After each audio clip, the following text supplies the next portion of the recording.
What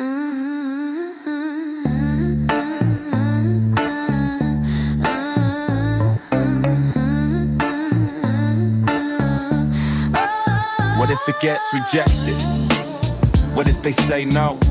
What if I file and it doesn't go? The system pushes back, that's how it's built. Gatekeepers testing every detail, every till. Rejection's part of how it works. It's not a wall, it's how you learn. Before you file, you look ahead. Search the art, see what's already said. Rejection's not the end of the road. It's feedback showing where to go. Refine the claim, adjust the mold of it. Go big, go bold. Go big, go bold.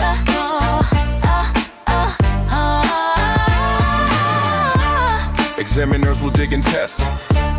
They'll always find something to stress. That's the process, planned and true, to sharpen the pattern meant for you.